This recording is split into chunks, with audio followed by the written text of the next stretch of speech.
Los Caballeros Templarios, legendarios monjes soldados de la Edad Media,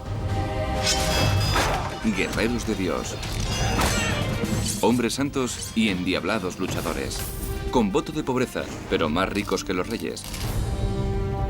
Cuenta la leyenda que custodiaban la reliquia más valiosa de la cristiandad, el Santo Grial.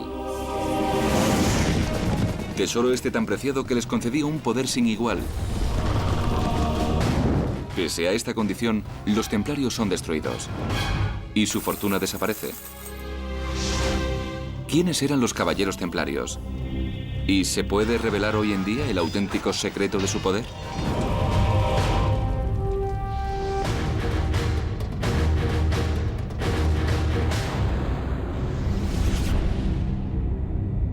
Los Caballeros Templarios.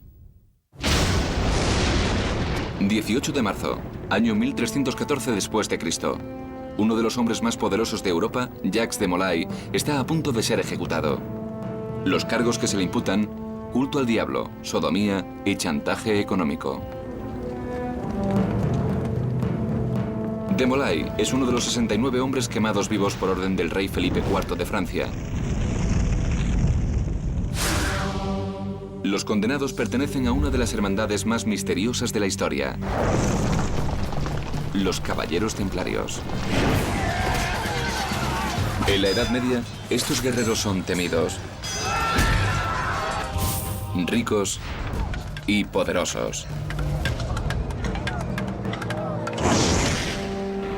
Pero en 1307, ese reinado llega a su fin.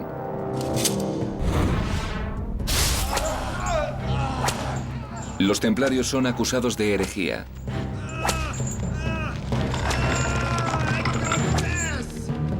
Sometidos a intensos interrogatorios, se derrumban y confiesan.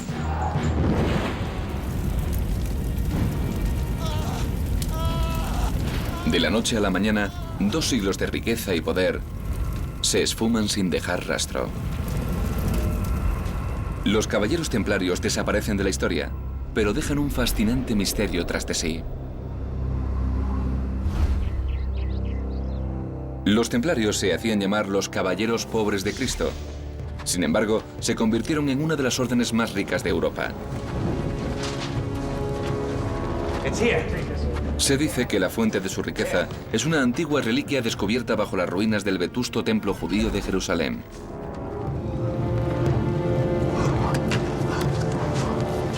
Y su destino ha sido un enigma. Para descubrir el secreto de los templarios, debemos volver sobre sus pasos. Volver hasta sus orígenes, hasta el choque de civilizaciones, llamado las Cruzadas.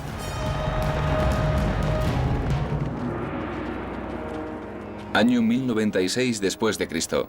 Un ejército de caballeros europeos marcha durante miles de kilómetros hacia la región conocida como Tierra Santa. Los estados musulmanes dominan Oriente Medio y una región que se extiende desde Persia hasta España. El Papa Urbano II llama a la Guerra Santa para liberar la ciudad más sagrada de la cristiandad, Jerusalén. Los cruzados tardan casi 3 años en llegar a la Ciudad Santa. A lo largo del camino, las batallas, las enfermedades y el hambre pasan factura. Más de 4.000 caballeros parten para Jerusalén y algo más de 1.000 son los que llegan.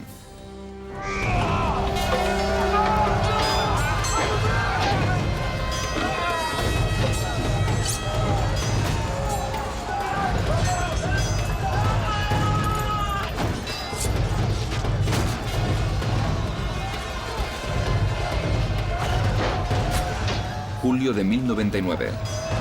Tras un asedio de 5 semanas, los cruzados toman la ciudad. Cuando los cruzados tomaron Jerusalén, lo primero que se produjo fue un baño de sangre de proporciones escandalosas. Asesinaban a todos, cristianos, judíos y musulmanes por igual. Fue terrible. Un testigo francés describe la carnicería. Montones de cabezas, manos y pies se veían por las calles de la ciudad. En el templo de Salomón los hombres cabalgaban con la sangre hasta las rodillas y las bridas. De hecho, Dios ya predijo que este lugar se llenaría de la sangre de los descreídos, ya que había sufrido mucho tiempo sus blasfemias.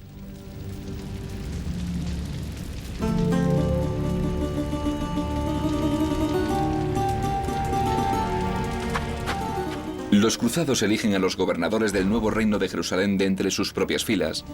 Los reyes cruzados librarán una batalla tras otra para conservar este suelo sagrado. En 1118 eligen a su tercer líder y le nombran rey Balduino II.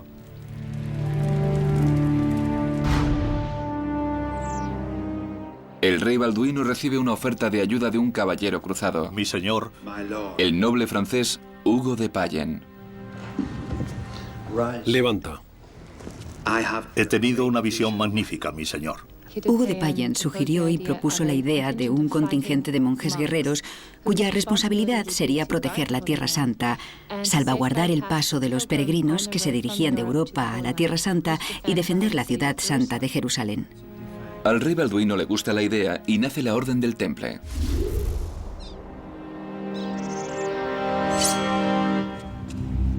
Yo te nombro caballero de la Orden del Temple. Ahora eres un guerrero de Dios. Partiendo de un grupo de 9 caballeros, los templarios llegarán a ser un ejército de miles. Se hacen llamar la Orden de los Caballeros Pobres del Templo de Salomón. Con el tiempo, se les llegará a conocer simplemente como los Caballeros Templarios. No solo son guerreros, además son monjes. Hacen votos de pobreza, obediencia y castidad. Europa nunca ha visto una fuerza semejante. La sola idea de una orden guerrera, una orden militar, era una idea chocante, incluso revolucionaria para la Iglesia.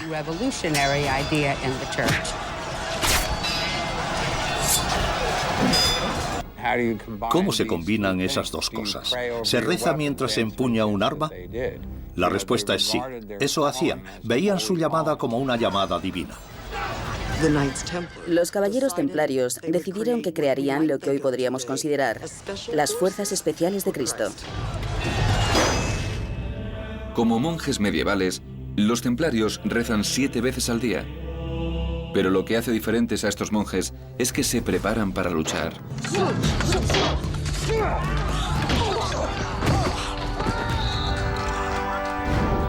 Vuestra principal defensa es vuestra espada. Os aseguro que si la perdéis, perderéis la vida. Cuando sajamos, sajamos. Seguimos adelante, no paramos. ¿Estáis todos listos? El de esta orden era un ejército de lo más eficaz, con una disciplina férrea y magníficamente equipado, de dimensiones reducidas pero con una fuerza arrolladora.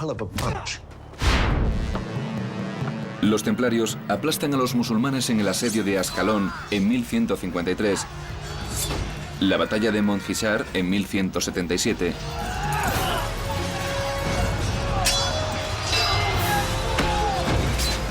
y la de Arsuf en 1191. Parecen invencibles.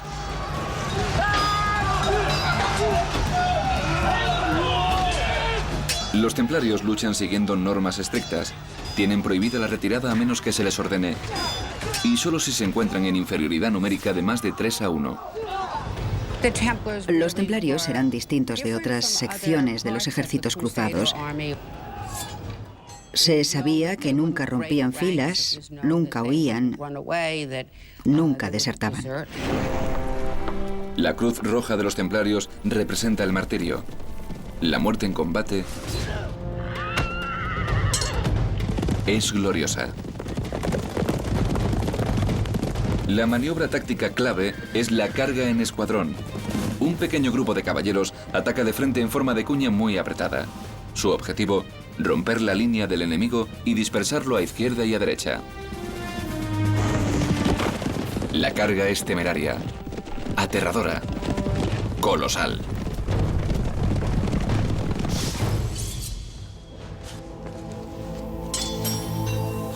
Vencieron de forma espectacular muchas batallas, por lo que eran muy respetados. Tenían cierto misticismo, cierta aura de poder. Parte de su misticismo procede de su cuartel general. El rey Balduino cede a los caballeros una parte del antiguo templo judío, uno de los lugares más sagrados de la cristiandad. El mismísimo Jesucristo predicó allí una vez. Hemos encontrado algo. Llévanos. Pero es lo que los templarios descubren aquí lo que pudo determinar su destino. Bajo el antiguo templo, cuenta la tradición que los caballeros hacen uno de los descubrimientos más extraordinarios de todos los tiempos.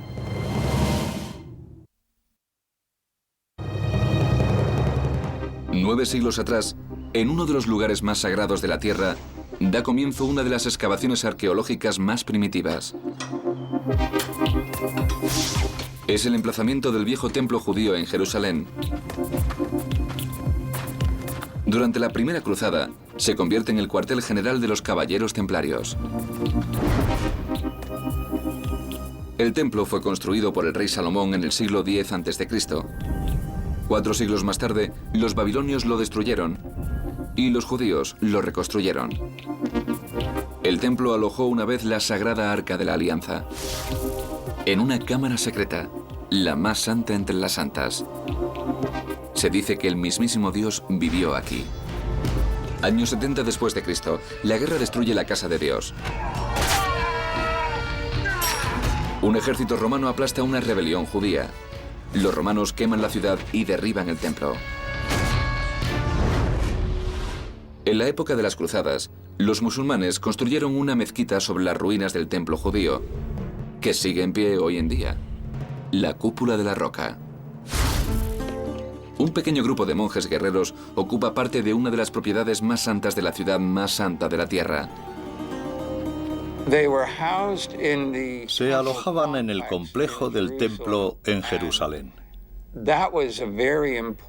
Y eso era un hecho muy importante en cuanto a la importancia que daban a aquella nueva orden, a aquel nuevo ideal. No todos los estudiosos están de acuerdo. Francamente, creo que la razón es pura coincidencia. No creo que tuviera ningún tipo de significado, sino que era simplemente un lugar que estaba disponible. Los estudiosos también cuestionan la misión original de los templarios: proteger a los peregrinos que iban a Tierra Santa. Hay investigadores que dicen que no tenían nada que ver con ayudar a los peregrinos. Y la pregunta que sigue sin respuesta, claro, es ¿qué hacían si no? Puede que tramasen algo. Se pasaron 9 años excavando túneles en la roca y luego una red de túneles subterráneos.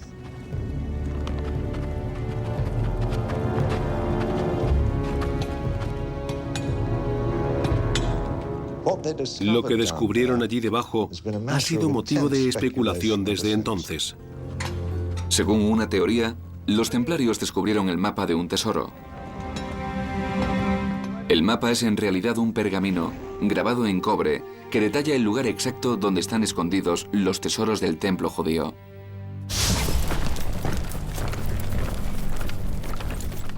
Año 70 después de Cristo. Mientras el ejército romano conquista Jerusalén, los rebeldes judíos esconden los tesoros del templo por toda la Tierra Santa. Para recuperarlos, dejan instrucciones grabadas en cobre para que perduren por siempre.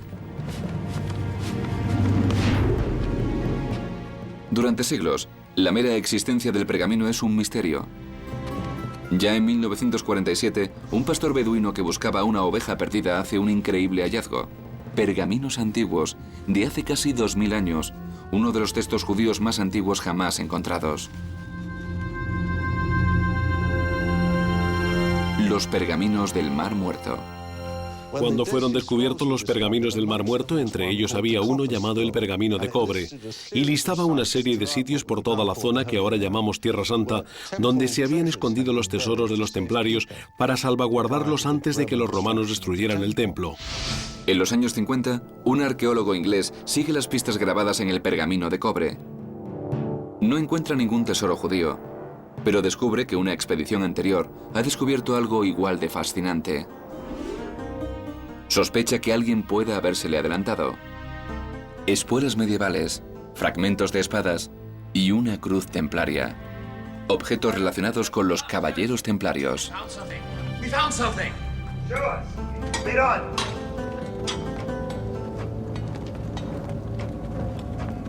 Se averiguó que efectivamente los caballeros templarios del siglo XII habían estado allí, pero no hay pruebas que revelen exactamente para qué. Ni lo que encontraron. Aquí. Aquí es. Aquí. Aquí. Cuenta la leyenda que entre las ruinas del templo, el pergamino de cobre les llevó hasta uno de los tesoros más buscados de la cristiandad. El Santo Grial.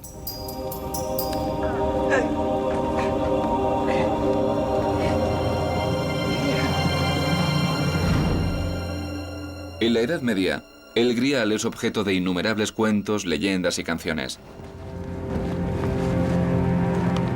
En algunas versiones, el Grial es una copa o plato utilizado por Cristo en la Última Cena, pero con tan pocas pistas, podría ser cualquier cosa.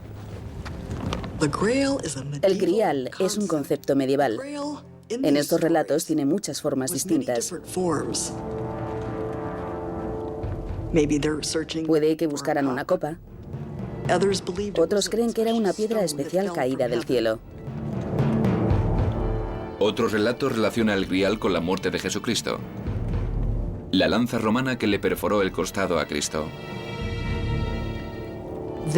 La otra opción para el tesoro, por así decirlo, que los templarios supuestamente buscaban haciendo túneles, era la cabeza de San Juan Bautista, que también se supone que había sido enterrada allí.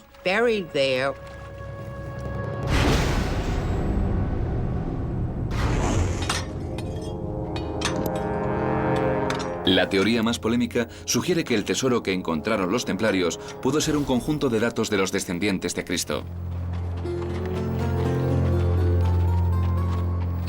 Algunos han dicho que, de algún modo, ocultaron a un miembro de la familia de Jesús, algún pariente del matrimonio entre Jesús y María Magdalena.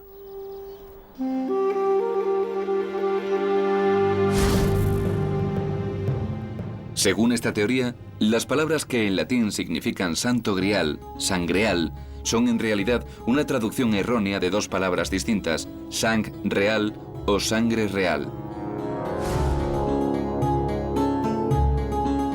Conforme a esa teoría, Jesús se casó y tuvo hijos.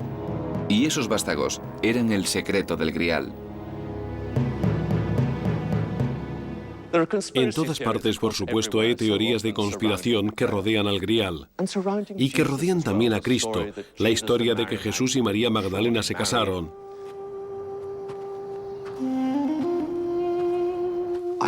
A mi modo de ver es falsa, pero es perfectamente razonable.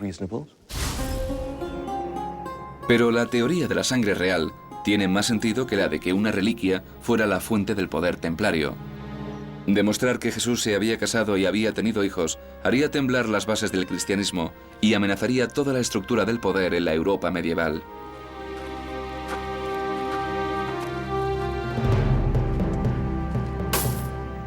La Iglesia pagaría sin duda el precio que fuera por ocultar esa información, o eso dice la teoría.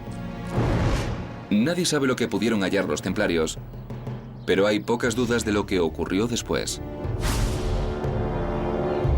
Hugo de Payen, el fundador de los templarios, abandona la Tierra Santa para asistir al Consejo de Troyes en Francia. Nadie sabe qué se debatió allí, solo el resultado. El Papa Honorio II concede a los templarios su bendición. Su sucesor, el Papa Inocencio, les otorga un poder sin precedentes. La Orden del Temple disfruta ahora de inmunidad de las leyes, normas e impuestos de todas las naciones.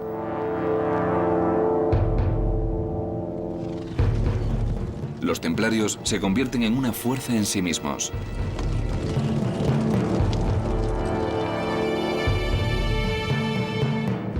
El nuevo y misterioso poder de los caballeros da pie a numerosas teorías de conspiración.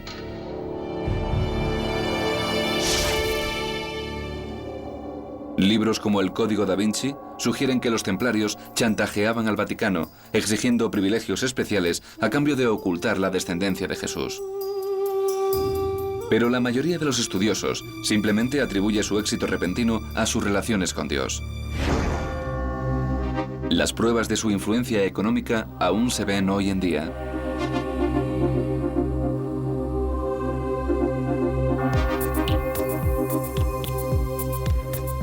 Los templarios se involucraron abiertamente en la financiación y construcción de la mayoría de las catedrales góticas de los siglos XII y XIII. Es casi seguro que financiaron todo el edificio de la Catedral de Chartres. Económicamente habría supuesto el equivalente del viaje a la Luna norteamericano de finales de los 60. Una de las más bellas iglesias de la Orden se encuentra en el corazón de Londres. Se llama la Iglesia del Temple y exhibe el sello templario, 2 hombres montados en un solo caballo. A diferencia de la mayoría de las iglesias medievales, esta es redonda. Esta iglesia se diseñó para recrear la santidad del Santo Sepulcro de Jerusalén, destino de todos los peregrinos, el lugar más santo de la tierra. Y la iglesia del Santo Sepulcro es redonda. Aquella no era una simple iglesia, era una tesorería. El rey de Inglaterra vino a la iglesia del Temple y se llevó 50.000 libras esterlinas en 1307. Fue como entrar en Fort Knox y llevarse el oro. Los templarios manejaban y administraban, al parecer honrada y eficazmente, grandes recursos. Por toda Europa, los adinerados caballeros templarios empezaron a prestar dinero a los nobles con apuros económicos. La Orden del Temple tenía una ventaja sobre otros prestamistas cristianos: podía cobrar intereses. En la Europa de la Edad Media, muy pocas personas podían negociar con dinero, porque supuestamente era pecado. Prestar dinero a un interés era simonía y usura. Es posible que los templarios crearan la idea del cheque y la línea de crédito. Los peregrinos que viajaban a Tierra Santa depositaban dinero en una tesorería templaria local. A cambio, se les entregaba un recibo que mostraba la cantidad depositada. Si al fin lograbas llegar a tu destino, canjeabas el equivalente a un cheque de viaje en la época medieval. Era como una carta de crédito primitiva. Práctico, pero costoso. La orden cobraba hasta un 10% de interés por este servicio. Los templarios observaban la pobreza, pero eso no parecía afectar a sus fundamentos. ¿Cómo reconciliaban estos caballeros sus riquezas mundanas con sus creencias?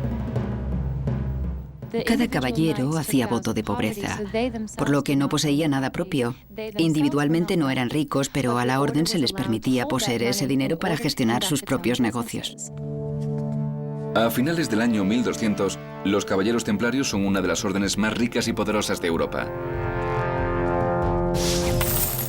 Pero la envidia y la ira les persiguen, y un despiadado complot se pone en marcha.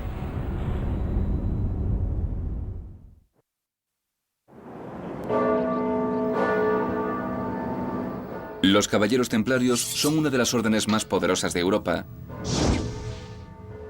pero se avecinan problemas. Las cruzadas crearon a los templarios, y ahora las cruzadas están a punto de destruir a la Orden del Temple.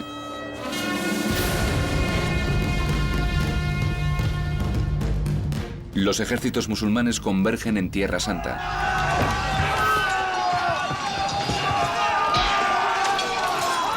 Tras 2 siglos de guerra, los musulmanes están de nuevo unidos bajo los sultanes egipcios.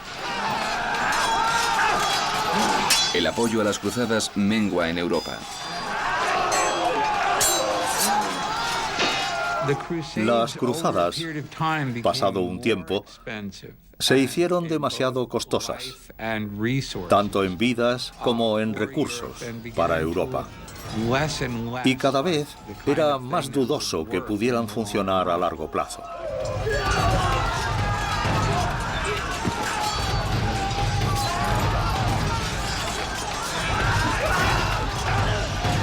Los musulmanes aplastan a los cruzados en las batallas de Jaffa, Al-Mansura y el asedio de Safed.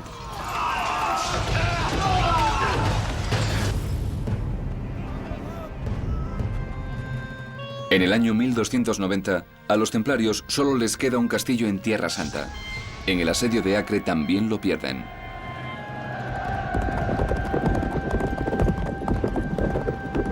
La Tierra Santa está de nuevo ocupada por los musulmanes.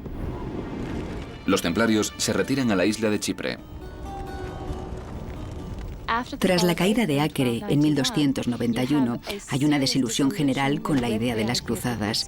Al ver mermados los recursos de Europa y los recursos del ejército en estas guerras santas que parecen inútiles, el pueblo ve el papel de los templarios cada vez más discutible.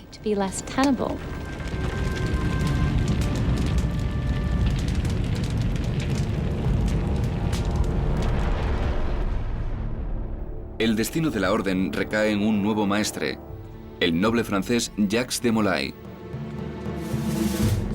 Presiona para iniciar una nueva cruzada desde Chipre, pero sin resultados. 1307. De Molay llega al cuartel general parisino de la Orden del Temple.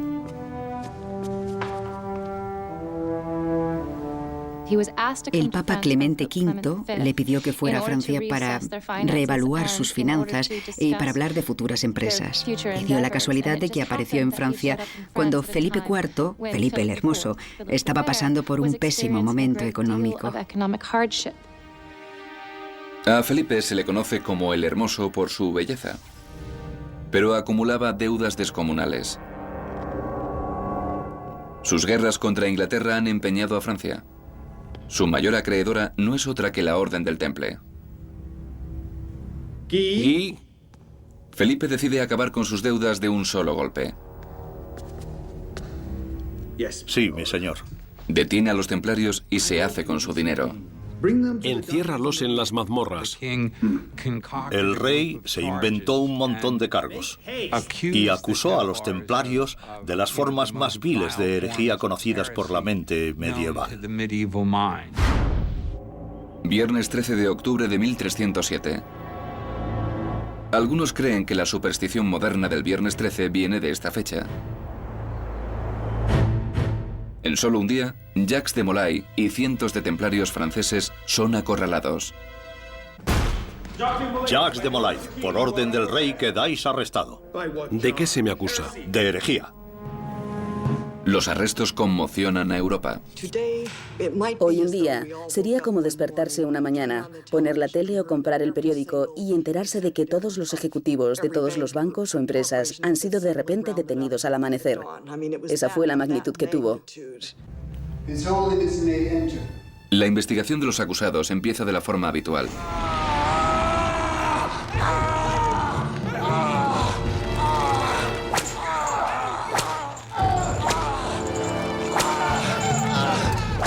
Suplico piedad. Confiesa. La tortura no es la pena por un delito. Es una herramienta para extraer una confesión.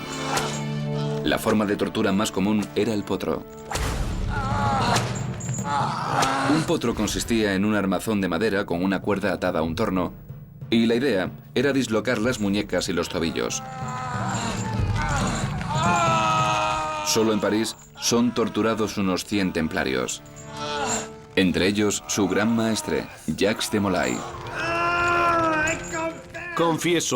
Confieso mi pecado de herejía. Se presentaron 127 acusaciones contra los caballeros templarios. Incluían de todo, cosas como negar a Cristo, escupir al crucifijo, defecar sobre la hostia, enseñar el trasero en la Eucaristía o besarse en el trasero durante sus ritos de iniciación.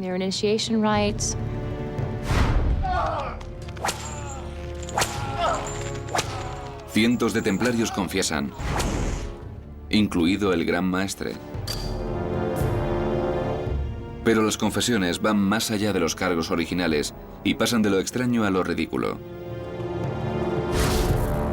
Un caballero tras otro confiesa prácticas religiosas extrañas, entre ellas el culto a un objeto poco común. Hay muchos indicios de que era, de hecho, la calavera de San Juan Bautista. Otros han insinuado que la cabeza cortada en la bandeja de plata es el Santo Grial. Los relatos se hacen cada vez más extraños mientras los templarios cuentan de forma independiente historias a cual más estrambótica. Varios templarios confiesan adorar el Baphomet o Baphomet. El Baphomet es probablemente uno de los aspectos más extraordinarios de las acusaciones contra los templarios. Algunos sugerían que era un ídolo de piedra del diablo, uno de los aspectos más sensacionalistas de su juicio, que intenta relacionarles de alguna forma con el culto al diablo. Hay muchas más teorías. Hay algunos estudiosos que han sugerido que el Baphomet es una traducción errónea de Mohamed, que los templarios combinaban en realidad varias tradiciones religiosas en su práctica particular. Miles de templarios sirvieron durante muchos años en Tierra Santa. Puede que algunos absorbieran en secreto creencias religiosas de los musulmanes, como el respeto por el profeta Mohamed o Baphomet. El curioso término todavía desconcierta a los historiadores. A principios de la década de 1980, un estudioso llamado Hugh Schonfield hizo una afirmación asombrosa. Baphomet es un mensaje en clave. El doctor Hugh Schonfield, un famoso erudito del pergamino del Mar Muerto, ha trabajado en esta cuestión de la palabra Baphomet, utilizando el código Atbash de los estudios bíblicos. El código Atbash es una antigua técnica de codificación en uso desde al menos el año 500 a.C. Cuando se aplica el código Atbash a Baphomet, surge una nueva palabra. Sofía, sabiduría en griego. Venerar la sabiduría no es herejía, a menos que la sabiduría en sí lo sea. Sofía es el antiguo nombre griego de una diosa venerada por una de las primeras sectas cristianas, los gnósticos. Sofía aparece en varios evangelios gnósticos como la creadora del mundo, una figura más importante incluso que Jesucristo. Pero las creencias gnósticas se consideran heréticas y sus evangelios están prohibidos por la Iglesia. Algunos estudiosos sugieren que los templarios descubrieron esos evangelios y resucitaron una forma perdida de cristiandad. ¿Era Baphomet la palabra en clave para culto a la diosa? Aquí convergen dos teorías. Algunos evangelios gnósticos dicen que la diosa Sofía vino a la tierra en el cuerpo de María Magdalena. Según la teoría de la sangre real, María Magdalena llevó la casta de Jesús. Se convirtió en el recipiente de la sangre santa, el mismísimo Grial. En sus estatutos, los templarios se consagran no a Jesucristo, sino a María. La pregunta que a menudo surge es, ¿quién es esa María? ¿La Santa Virgen María, en el sentido de la Madre de Dios? ¿O se referían a María Magdalena?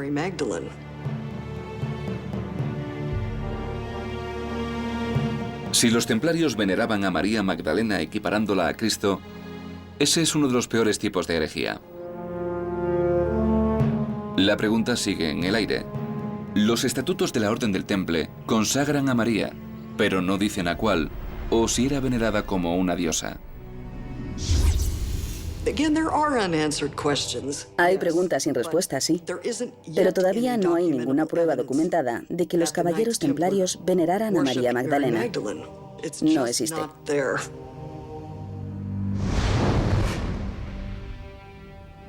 Sometidos a tortura, los templarios pudieron haber confesado practicar una religión herética de una diosa, venerar a un ídolo o incluso venerar una cabeza humana.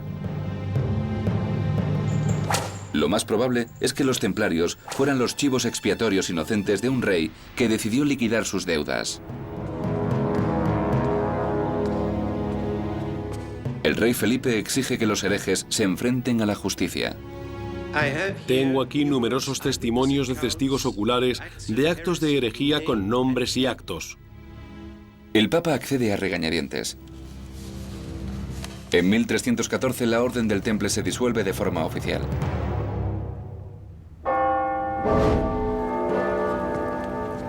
...18 de marzo de 1314. Tras 7 años de encarcelamiento y tortura, el gran maestre Jacques de Molay es ejecutado como hereje no arrepentido. Con su último aliento, se dice que de Molay lanzó una maldición al Papa y al rey. De aquí en un año, os veré a ambos en un tribunal ante Dios. Al año, ambos estaban muertos. Después de 200 años, la Orden del Temple ya no existe. Sus castillos son expropiados y su gran riqueza desaparece misteriosamente. El tesoro templario que el rey Felipe el Hermoso había visto con sus propios ojos cuando sus hombres llegaron allí para tomar posesión de él, había desaparecido. Nadie sabe qué fue de la riqueza de los templarios después de su disolución. Se ha insinuado que 2 grandes carros cargados con el tesoro fueron sacados de París justo antes del arresto final el viernes 13. A partir de ese punto, no se vuelve a saber nada más de los templarios. Sabemos que los templarios sobrevivieron, o al menos algunos de ellos. En todos los sitios fueron advertidos, menos en Francia. E incluso en Francia sabemos que algunos templarios escaparon. Una teoría afirma que varios caballeros se escabulleron de París con su tesoro. Hasta la fecha, su paradero sigue sin conocerse. Pero hay una pista.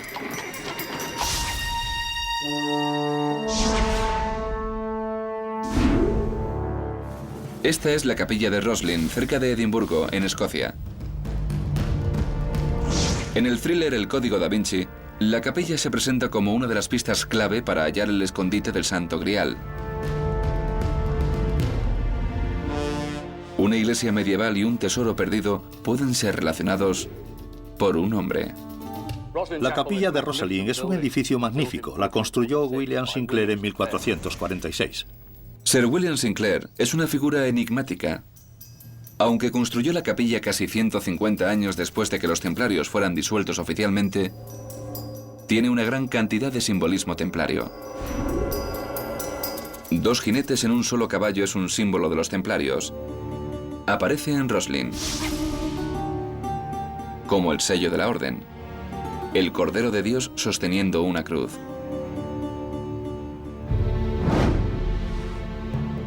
Por toda la capilla, misteriosos grabados, símbolos, signos, caras. Codificados hábilmente entre su obra hay pequeños detalles que dicen: mira más detenidamente, aquí hay mensajes ocultos. La planta predominante en las iglesias medievales era la forma de la cruz. Pero el diseño de Roslin parece estar modelado a imagen de otra famosa estructura.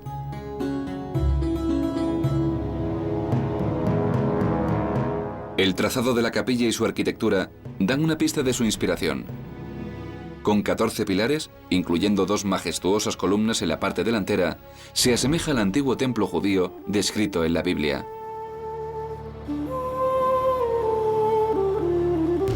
Al parecer, William Sinclair construyó la capilla a imagen del templo original de Jerusalén. Las ruinas de esta antigua estructura fueron el emplazamiento del primer cuartel general de los caballeros templarios. En el templo de Herodes había 3 pisos por debajo de la planta del templo. Si esta nave del coro es el templo de Herodes, hay que ir un poco más allá y decir que hay 3 pisos por debajo de este. No hay pruebas de ello, no se ha demostrado, no hay constancia. Pero si hasta ahora has podido creer la historia, no es muy difícil dar ese paso más. Más pruebas relacionan la capilla con los templarios.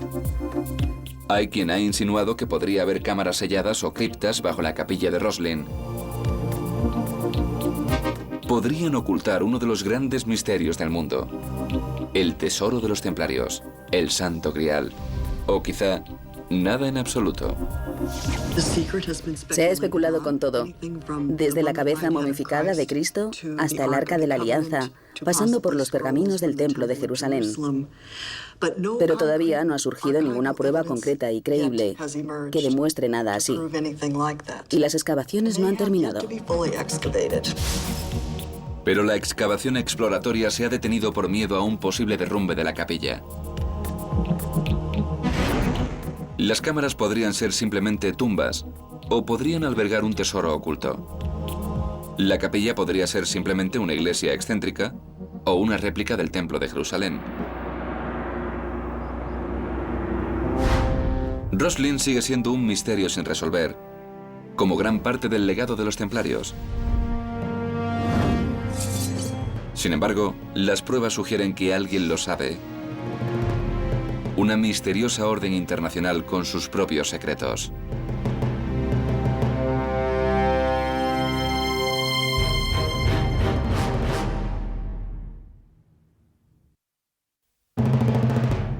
Hay quien afirma que el fabuloso tesoro de la Orden del Temple está esperando a ser desenterrado.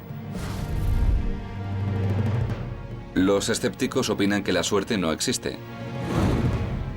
Otros dicen que el tesoro está guardado con celo por templarios modernos.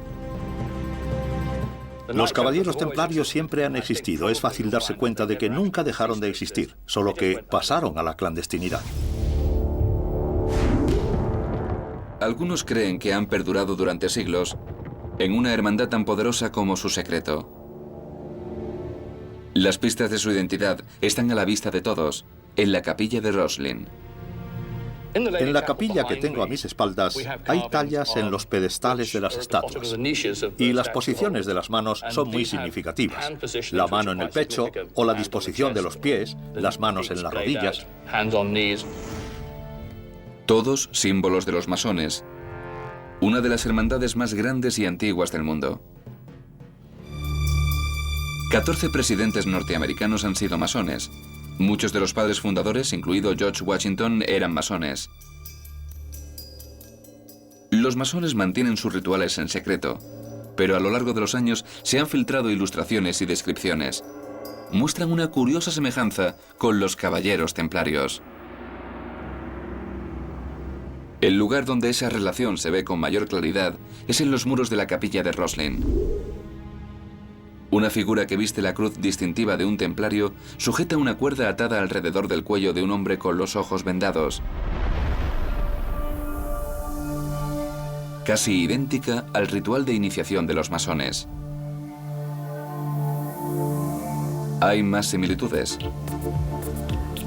Un ritual masón describe la excavación del antiguo templo judío, el primer cuartel general de los caballeros templarios. Templarios y masones están incluso relacionados por sangre. Antes de hacer voto de castidad, el fundador de la Orden del Temple, Hugo de Payen, se había casado con una miembro de la familia Sinclair de Escocia. 300 años más tarde, William Sinclair construyó la capilla de Roslin, y en el siglo XVIII, los Sinclair fueron reconocidos como maestres hereditarios de la masonería escocesa.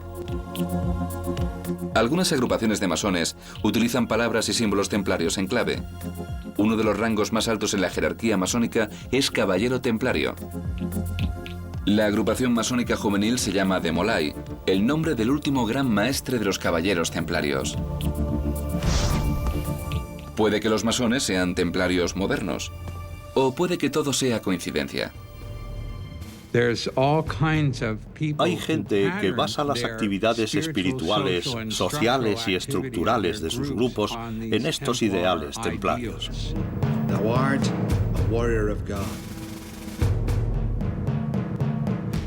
Los muros de la capilla de Roslin sugieren que los templarios estuvieron aquí 150 años desde su presunta desaparición.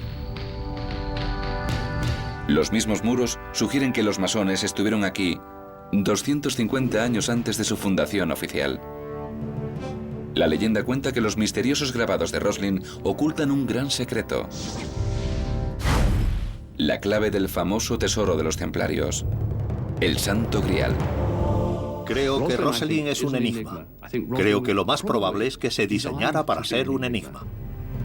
Nadie ha logrado descifrar el código de Roslin. Nadie ha encontrado el tesoro oculto. Y nadie puede demostrar que los templarios estuvieran aquí.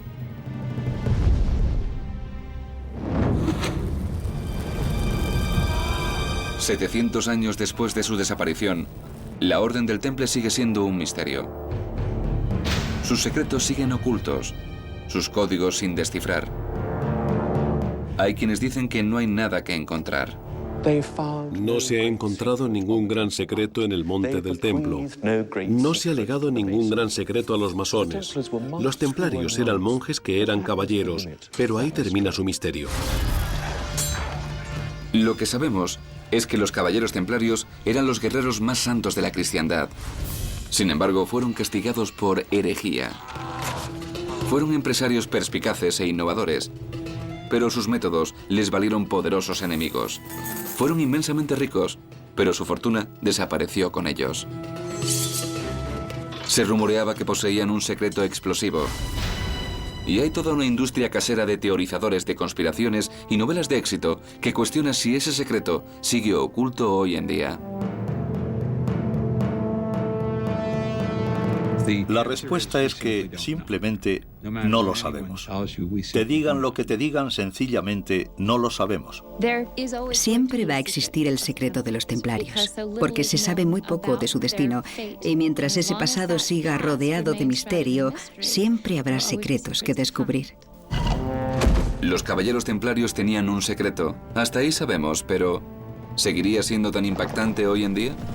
Puede que nunca lo sepamos. 700 años después de la desaparición de la Orden del Temple, su escurridizo secreto sigue siendo igual de fascinante. Y es ese misterio lo que permitirá que la leyenda de los caballeros templarios perviva.